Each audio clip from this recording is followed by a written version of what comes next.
Paulo Illes é coordenador de Relações Institucionais do Centro de Direitos Humanos e Cidadania do Imigrante. É ex-coordenador geral de Política Migratória do Departamento de Migração do Ministério da Justiça. E essas pessoas compram passagens para outros países aqui da América do Sul, fazem escala no Brasil, descem aqui e pedem refúgio aqui. E a partir daqui seriam aliciados para entrar nos Estados Unidos ou no Canadá. O que a PF descobriu nessa investigação para saber se você tinha mais detalhes sobre esse caso? O secretário nacional de Justiça, Jean Wema, ele disse que o direito das pessoas vai ser respeitado e que o objetivo é manter a migração justa e segura. As autoridades brasileiras vão fazer para identificar pedidos legítimos de refúgio, ou seja, tem que provar que é um refugiado. Como é que prova isso? Não há como provar. A pessoa não pode sair lá do país de origem ou talvez já esteja em trânsito. Você não sabe qual é a motivação, pode ter sido um conflito, uma ameaça contra a vida. Então, são essas questões que preocupam e muito todas as organizações que trabalham com migrantes e refugiados aqui no Brasil. Até o momento são mais de pelo menos 8 notas de repúdio de organizações muito sérias, né, como o Serviço Pastoral dos Migrantes. Eu acho que o governo tem que ter, sim, políticas específicas para o combate ao crime organizado do tráfico de pessoas, a combater essa rota, né, prender os traficantes, identificar os coiotes. Isso, sim, tem que ser feito. Não podemos criminalizar todos esses imigrantes que partem do seu país em busca de melhores condições de vida por conta de criminosos. Também não é verdade que todos esses imigrantes querem ir para os Estados Unidos, né? Se a gente pegar os números, por exemplo, dos próprios afegãos, um grande número vai para os Estados Unidos, mas há uma quantia razoável já de afegãos que estão trabalhando e que estão constituindo suas famílias aqui no Brasil.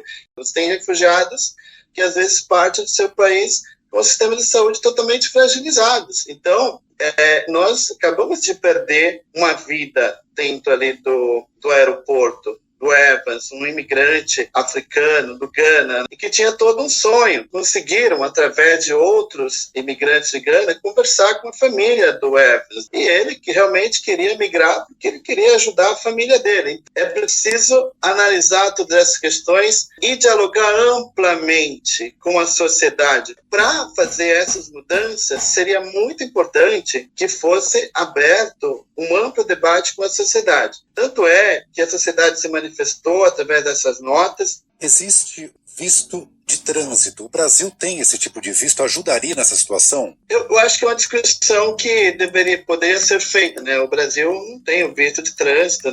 Há alguns países que aplicam. Todas essas questões têm que ser colocadas na mesa. São possibilidades que devem ser colocadas na mesa. Precisa se debater no contexto internacional. Então, no contexto internacional, o que está acontecendo? Qual é essa rota que os imigrantes estão seguindo para os Estados Unidos? Então, o governo brasileiro precisa conversar com os países.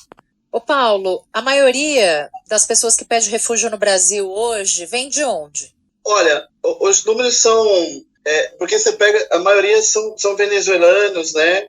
Afegãos, cubanos. Essa é a grande maioria dos que pedem refúgio. Dos venezuelanos, eles podem optar por uma solicitação de autorização de residência, tem uma portaria fronteiriça. Então, muitos acabam tendo essa segunda possibilidade. Para a questão dos afegãos também, tem essa possibilidade de solicitar o visto humanitário, né? Quer dizer, tinha essa possibilidade de solicitar o visto humanitário, que é o que eles estavam fazendo. Hoje, o governo brasileiro parou a emissão dos vistos humanitários e não cria um mecanismo que possibilite ou que flexibilize a reunificação familiar destas pessoas. Então, nós temos grandes problemas na política migratória quando a gente trata ainda, né, dos afegãos, dos haitianos. Os haitianos estão aqui desde 2010 e muitos não conseguem também reunir as suas famílias.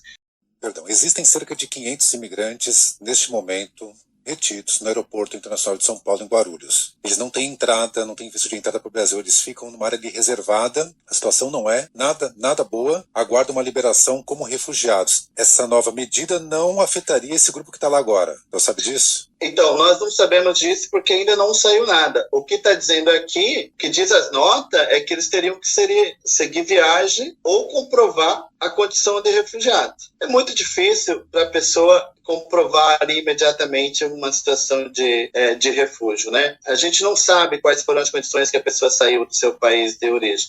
Então, eu acho que esse é o ponto, que esse é um dos grandes desafios aí que precisa ser trabalhado e que a gente espera realmente uma resposta. Paulo Illes é coordenador de Relações Institucionais do Centro de Direitos Humanos e Cidadania do Imigrante. É ex-coordenador geral de Política Migratória do Departamento de Migração do Ministério da Justiça. Quero te agradecer muito por ter nos atendido, Paulo, explicado melhor todas essas questões a partir desta medida do Ministério da Justiça. Muito obrigada, uma boa tarde para você.